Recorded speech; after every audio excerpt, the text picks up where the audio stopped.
मोदी से मुकाबला करना कितना मुश्किल होता है। এবার পাকিস্তানকে হুমকি দিলেন ভারতের প্রধানমন্ত্রী নরেন্দ্র মোদী। সম্প্রতি গুজরাটে যেয়ে তিনি বলেন, মোদীর সাথে পাল্লা দেওয়া কতটা মুশকিল এটা কেউ কল্পনাও করতে পারেনি, কিন্তু মোদী এখন এটা সবাইকে বুঝিয়ে দিচ্ছে। এ সময় তিনি আরো বলেন, অপারেশন সিঁদুর নামক ভারতীয় সেনাবাহিনীর এক গোপন অভিযানে মাত্র 22 মিনিটেই নাকি পাকিস্তান সীমান্তের ওপারে 9টি জঙ্গি ঘাঁটি গুড়িয়ে দেওয়া হয়েছে। जम्मू कश्मीर के पहलगाम में आतंकवादियों ने जो कुछ किया, अब भारत चुप बैठ सकता है? क्या मोदी चुप बैठ सकता है? जब कोई हमारी बहनों के सिंदूर को मिटाएगा। গত মাসে কাশ্মীরের পেহেলগামে প্রাণঘাতী হামলায় 26 জন নিহত হওয়ার পর থেকেই দুই প্রতিবেশী দেশের মাঝে উত্তেজনার পারদ চড়ছিল। সেই উত্তপ্ত পরিস্থিতির মাঝেই মোদী জানান, যে হাত ভারতীয় বোনেদের সিঁদুর মুছে দিয়েছে তাকে ইতিহাস থেকে মুছে দেওয়াই তার কাজ।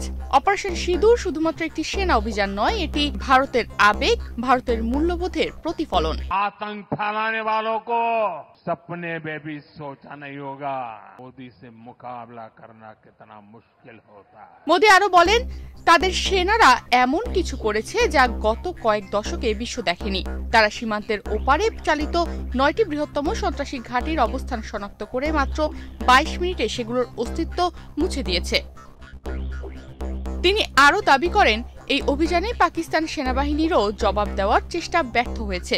তারা যখন সাহস দেখাতে এসেছিল তখন ভারতের সেনারাও দেখিয়েছে সাহসের সংজ্ঞা কাকে বলে। मोदी ने अपनी तीनों सेनाओं को खुली छूट दी और हमारे शूरवीर ने वो कर दिखाया जो दुनिया ने पिछले कई दशकों से नहीं देखा था। এই অভিযানের জবাবে পাকিস্তানও 10 মে শুরু করে অপারেশন আল বুনিয়ান আল মারসুস নামের একটি পাল্টা সামরিক অভিযান। তবে পরদিনই দুই দেশই ঘোষণা করে যুদ্ধবিরতি।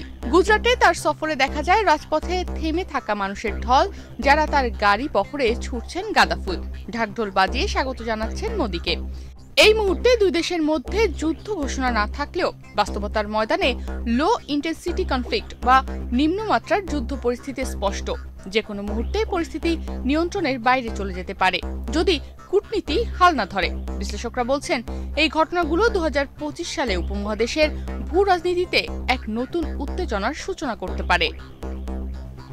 তনিমা রহমান, বাংলাদেশ প্রতিদিন।